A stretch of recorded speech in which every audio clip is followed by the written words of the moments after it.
안녕하세요. 오늘의 교회 조호영 목사입니다. 이 세상에는 수많은 목소리가 있습니다. 저마다 다 자신이 가리키는 것이 진리의 길이다, 행복의 길이다 말하고 선전하지만 그 결과는 실망과 좌절, 배신입니다. 그러나 어제도 오늘도 영원히 오직 내가 곧 길이요 진리요 생명이라 말씀하시는 분이 계십니다. 바로 예수 그리스도이십니다. 그분이 바로 변함없는 진리의 기준이요 영원한 행복의 기준입니다. 오늘 말씀 속에서는 수많은 사람들이 끌려온 예수님에 대해 소리 높여서 증언합니다. 그러나 어느 것도 진리가 아니요 그들의 증언은 서로 일치하지 않습니다. 이런 소란스러운 소음 속에서 예수님은 침묵하십니다. 우리 함께 예수님이 끌려오신 대제사장의 집들 안으로 가보겠습니다. 오늘 말씀은 마가복음 14장 53절에서 65절 말씀입니다. 마가복음 14장 53절에서 65절 말씀입니다. 그들이 예수를 끌고 대제사장에게로 가니 대제사장들과 장로들과 서기관들이 다 모이더라. 베드로가 예수를 멀찍이 따라 대제사장의 집 뜰 안까지 들어가서 아랫사람들과 함께 앉아 불을 쬐더라. 대제사장들과 온 공회가 예수를 죽이려고 그를 칠 증거를 찾되 얻지 못하니 이는 예수를 쳐서 거짓 증언하는 자가 많으나 그 증언이 서로 일치하지 못함이라. 어떤 사람들이 일어나 예수를 쳐서 거짓 증언하여 이르되 우리가 그의 말을 들으니 손으로 지은 이 성전을 내가 헐고 손으로 짓지 아니한 다른 성전을 사흘 동안에 지으리라 하더라 하되 그 증언도 서로 일치하지 않더라. 대제사장이 가운데 일어서서 예수에게 물어 이르되 너는 아무 대답도 없느냐? 이 사람들이 너를 치는 증거가 어떠하냐 하되 침묵하고 아무 대답도 아니하시거늘 대제사장이 다시 물어 이르되 내가 찬송받을 이의 아들 그리스도냐? 예수께서 이르시되 내가 그니라. 인자가 권능자의 우편에 앉은 것과 하늘 구름을 타고 온 것을 너희가 보리라 하시니 대제사장이 자기 옷을 찢으며 이르되 우리가 어찌 더 증인을 요구하리요? 그 신성모독하는 말을 너희가 들었도다. 너희는 어떻게 생각하느냐 하니 그들이 다 예수를 사형에 해당한 자로 정죄하고 어떤 사람은 그에게 침을 뱉으며 그의 얼굴을 가리고 주먹으로 치며 이르되 선지자 노릇을 하라 하고 하인들은 손바닥으로 치더라. 가룟 유다의 배신으로 겟세마네 동산에서 끌려오신 예수님은 종교 지도자들이 모여있는 대제사장의 집들 안으로 들어가 세워집니다. 이 시간은 늦은 밤이나 새벽쯤 되었을 텐데요. 놀랍게도 그 시간에 그 대제사장들과 장로 서기관들이 이미 뜰에서 예수가 오기를 기다리고 있었습니다. 유대인의 법에 의하면 설사 죄인이 밤에 체포되더라도 그 죄인을 신문하고 재판하는 과정은 공정한 심판을 위해서 그 다음날 대낮에 하는 것이 정상입니다.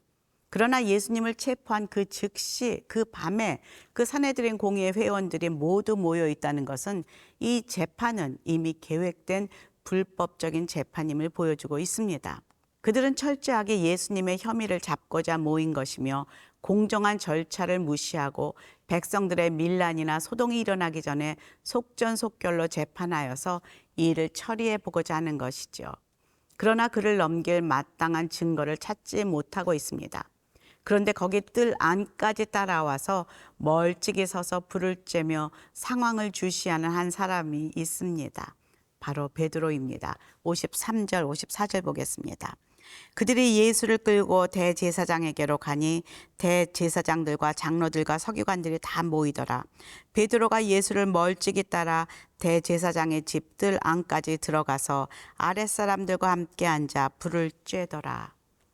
예수님의 수제자 베드로, 언제 예수님을 따라 이곳까지 왔는지는 잘 모르겠지만 가까이 가지도 못하고 하인들과 함께 불을 쬐며 이 모든 상황을 주시하고 있는 베드로. 앞으로 일어날 일에 대해서 두려움과 또 어찌해야 할지 모르는 당황스러운 눈빛으로 이 모든 상황을 바라보고 있는 그의 모습이 상상이 됩니다.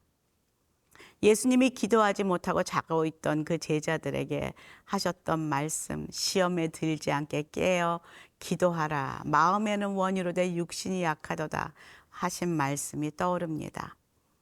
유대교 법에는 어떤 사람을 사형에 해당하는 중범죄자로 구형하려면 구약 율법에 따라서 두세 사람 이상의 일치하는 증인들이 있어야 합니다. 이들의 증언이 사소한 부분에서라도 차이가 나면 형을 선고할 수가 없다는 것이죠. 그러나 오늘 말씀에 보니 예수를 칠 증거를 찾되 얻지 못할 뿐 아니라 많은 증언자들이 내놓은 증언은 서로 일치하지 않았다라고 말하고 있습니다. 55절, 56절입니다. 대제사장들과 온 공회가 예수를 죽이려고 그를 칠 증거를 찾되 얻지 못하니 이는 예수를 쳐서 거짓 증언하는 자가 많으나 그 증언이 서로 일치하지 못함이라. 증언을 보고 들은 사실을 그대로 고백해 참과 거짓을 구별해내고 진실을 드러내는 데 의의가 있습니다. 그러나 이 법정은 진실을 추구하는 곳이 아니었습니다. 예수님을 죽이려는 이유를 만들어내는데 그 목적이 있었습니다. 수많은 증거가 거짓이었습니다. 그러기에 사람에 따라서 동일한 것을 보고도 다 말이 틀립니다. 지금 대제사장과 율법학자들이 듣기를 원하는 증언이 있습니다. 절대로 예수님에게 병고침을 받았다, 하늘나라 복음을 듣고 삶이 변했다, 이런 사람들의 증언은 필요 없습니다. 그들이 듣고 싶은 증언은 예수가 하나님을 모독하는 신성 모독자이다, 로마 황제를 대적하여 큰 무리를 일으킬 위험한 인물이다 라는 것을 끌어내고자 합니다. 그래서 사람들을 선동합니다. 그는 죽어야 마땅한 인물이라고. 그리고 예수를 따르던 많은 사람들은 이들의 선동에 마음이 움직여 후에 그를 십자가에 못 박여라 함께 외치는 험악한 무리로 변화됩니다. 지금도 세상에서 내는 수많은 소리들과 이념들, 가치관들, 이처럼 진리를 추구하지 않고 자신의 유익과 이익을 얻기 위해 내는 소리들이 요즘 난무합니다. 우리는 이 같은 소리를 분별할 수 있는 분명한 성경적인 가치관과 기준을 가지고 있어야 합니다. 우리 가치관의 기준이 바로 하나님의 말씀 성경입니다. 요즘 세계 곳곳에서 유행처럼 번지는 거짓된 수많은 이념, 가치관, 진화론적인 세계관들 속에서 우리는 정신을 차리고 깨어 있어야 합니다. 그것이 진리인 듯, 그것이 과학인 듯, 문화인 듯, 그것이 세련된 것이고 이 시대를 살아가기에 당연한 것인 것처럼 외치고 교육하고 선동하는 것을 향하여 하나님의 말씀과 성경적 가치관을 가지고 나아가야 합니다. 그리고 매일 성령님의 도우심을 간구하며 세상에 속한 것들을 담대하게 거부하며 오히려 참 진리가 무엇인지 삶으로 보여주고 외치는 거룩한 성도가 되기를 간구합니다.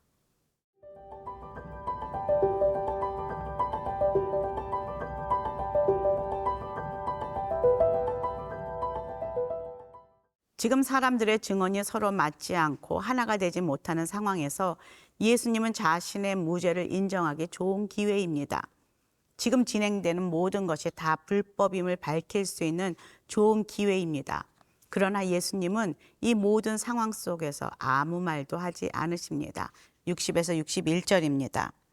대제사장이 가운데 일어서서 예수에게 물어 이르되 너는 아무 대답도 없느냐? 이 사람들이 너를 치는 증거가 어떠하냐? 하되 침묵하고 아무 대답도 아니하거늘 대제사장이 다시 물어 이르되 내가 찬송받을 이의 아들 그리스도냐?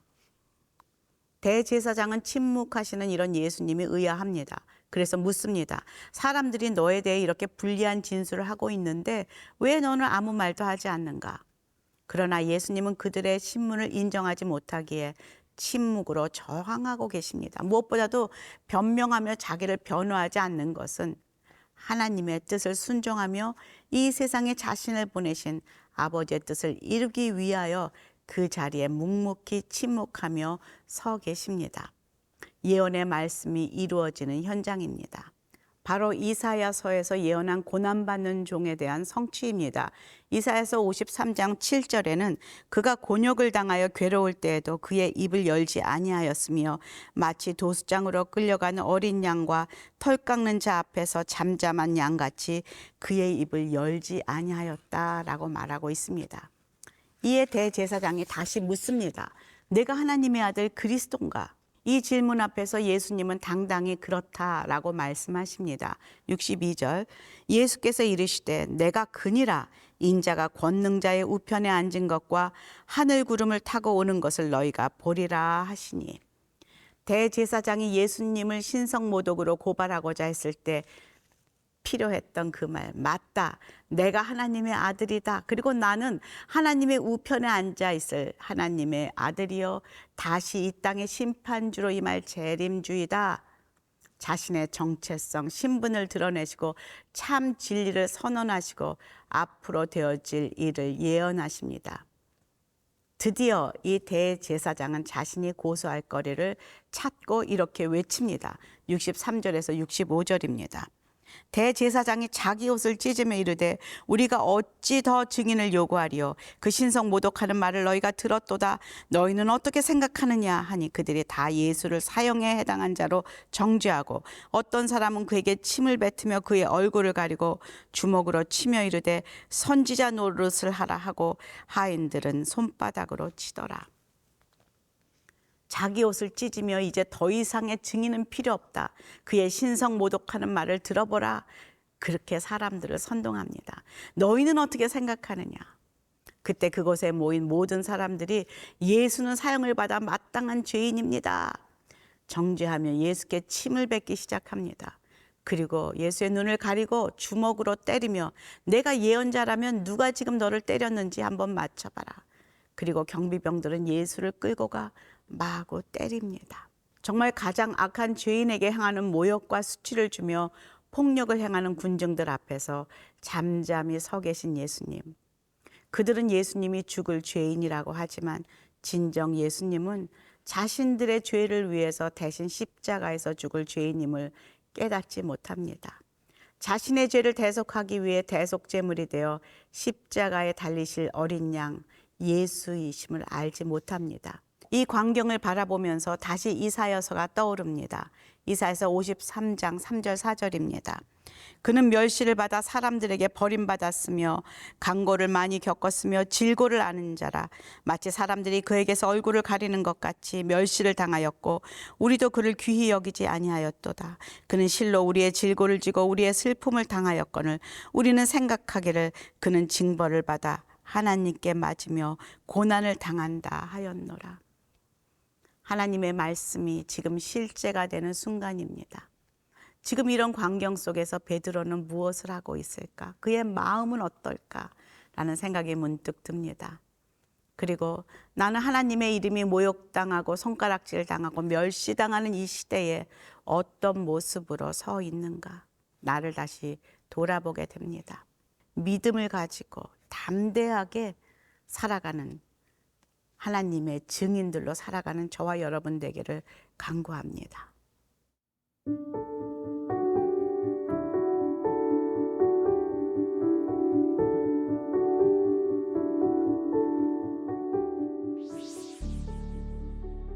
하나님, 주님의 이름이 망령되이 일컬어지는 모욕당하는 이 시대에 살고 있는 우리들, 오늘 예수 그리스도의 모습을 바라보며 담대히 그가 누구인지 증거하는 자로 살기를 간구합니다.